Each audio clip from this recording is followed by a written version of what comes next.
Welcome to the Black Flash Boxing channel. Let's keep it real today. Today's topic, we're going to talk about trainers. Okay, different many ways of training fighters and how we do it. But for me, I'm just going to talk about my way.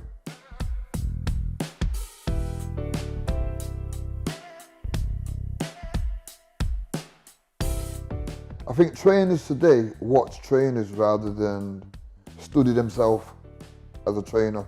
For instance, here's a good example. This is a prime example. We've seen how Roger Mayweather trained Floyd Mayweather on the pad work. And then before you know what, you've seen that Mayweather pad work, it was everywhere, okay? But really and truly, it's a style to what he does, to how he trains, to how he works, that suits him. It's not a fashion where a lot of people was doing it now. You don't see many coaches teaching today. Like a pad work for me, from when I used to do the pads, was where Brian Hughes was not the best pad man, but what he did do, he would teach me how to punch. My main work came on the bags rather than on the pads, because on the pads, you're not thinking for yourself, okay? You're only doing the combinations, what you've been asked to do. Where on the bags, yeah, you have to think for yourself and do it for 3 minutes. And there's a difference. I remember going over to America at one point and I trained with Lennox Lewis's trainer, John Davenport. Now, this is a man that went back in, the late John Davenport. This is a man that went back to Vietnam voluntary, okay? So it tells you what kind of regimental guy he was. And you know, the way we trained over there, it was like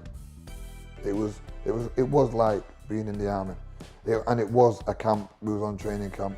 So sometimes it can work with some fighters. Fighters of today, they're too sensitive for tough love. Yeah, it's like, oh, my trainer doesn't respect me, or you can't talk to me like this now, or who you talking to like this now, I'm a grown man. You can't be saying things like that. Yeah, and this is what I'm trying to say. It's a different kind of, we're in a different kind of era today for coaching fighters. It's totally different from when I was, I mean, don't get me wrong, Brian was a different kind of trainer with me. He never shouted and sweared at me, he just talked very calmly. But if you ever let him down, he'd let you know. He'd give you this very disappointed look and shake his head, and that was enough. Where me on the other hand, I think if Brian would have been a bit tighter with me, I wouldn't have done the things that I thought I could have done and thought, oh, I can get away with it. Brian always knew everything I did and what I was up to. Yeah, he wasn't stupid. Yeah, but on the other hand, I thought he was. Where if me, I'll let a fighter know straight away, straight from the point, this is how we're going to connect. This is how we're going to have an understanding. Yeah, and if we can't have that understanding, there is no grey areas. It's either black or white. And if we don't have an understanding, there's the door. Okay? The same door you came through to see me is the same door you walk out. Today's fighters are different. There's so much going on in this world today than what it was. There's a lot more going on today than there was, say, 30, 40 years ago. You know, you've got all your social media, you've got this, you've got that, you've got all these Xboxes, all these games where you're going online. You've got so much distraction what a fighter can be. There's no fighter, like I've said before, that will go out into the woods, into the wilderness, to be in a log cabin and just train without wanting to bring their Xbox or without wanting to go online. They need internet, you know. So how do you break through that? It's a tough one. It's a really tough one. That's where you have to be a tough trainer and say, listen, this is how it is. Pack your bags, we're going. No, forget that. Get this phone here, it's an analog phone. There's no online, there's no this and that. That's how it is. You can phone your kids, you can do this, you can message them. That's as good as it gets. When they get their hands raised, then they do see the benefit. But it's trying to make them see that benefit. They seem to think they can still get their hands raised and do all that lot. Yeah, and I'm saying, no, you can't. And you get fighters that don't want to listen. You can fall out with a fighter. I've done it before. I've told Lyndon at one point, you got to come and stay at my house. And it was a murder. It was like taking candy off a child. He didn't want to come. You know what I mean? I didn't need the company.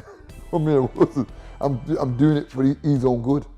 Yeah, and that's the way, that's me being me, because they know if they stay with me, it's going to be a hard 6 weeks that they're not used to.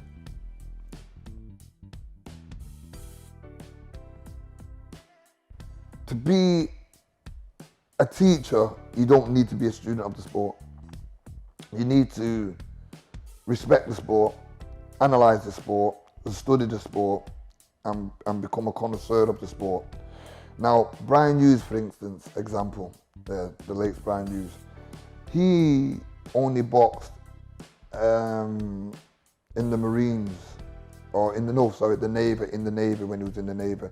And he didn't become a professional, he didn't have a million fights, he just loved boxing. And Brian Hughes was like Christopher Columbus, because where you had the English fighters that used to have that straight up, typical European and style like this, Brian Hughes went to America and adapted a different style. He liked that flamboyance, that flair, the loose, nice, relaxed boxing. And he's like, hey, this is what I like, this is what I want to do. This is what I want fighters to be like. So Brian created a lot more difference than he did with everybody else.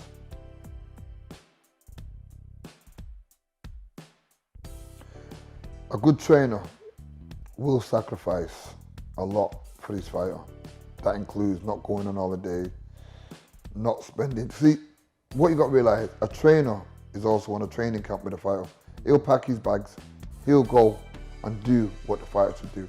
Take himself away from home, his family, his kids, or everything what the fighter goes through, the trainer goes through. The fighter gets beat, the trainer gets beat.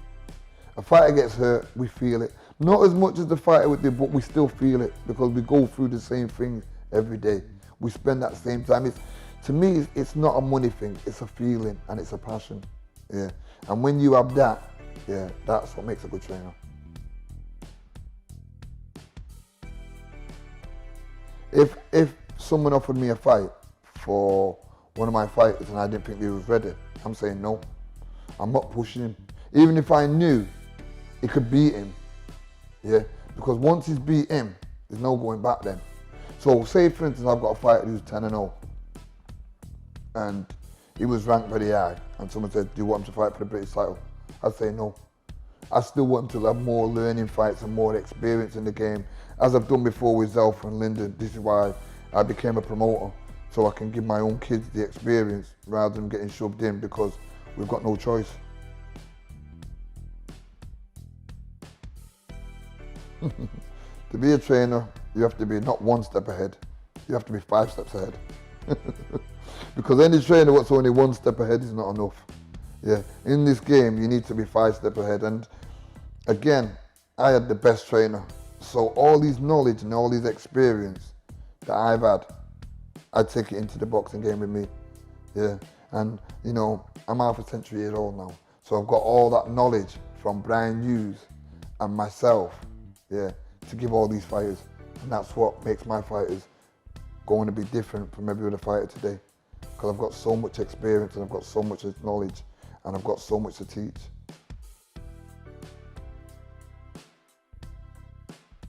A fighter can always come to you with any problem, because if you cannot iron out a problem for the fighter, then, you know, and he doesn't trust you to come with you for that, then you're sending a fighter into a fight as a beaten fighter. Because a fighter needs to be able to trust you. Even if a fighter, okay, here's another one. If a fighter comes to you and says, I'm scared, you're meant to say, it's okay, son. You're right to be scared. Because being scared is only normal. But it's just how you learn to deal with being scared, okay? And you both go through it together. And because he's absolutely got it off his chest that he can admit to you that he's scared, it makes him feel better as a fighter. Because what fighter wants to tell the trainer that they're scared? None. They all want to have that macho image. But I respect a fighter that's honest and say I'm scared, because that's where my job comes in. I'm going to be the one to put my arm around him and say, listen, it's normal. I've been scared before.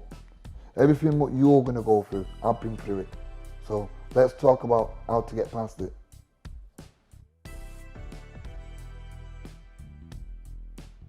My advice to any trainer is know your fighter.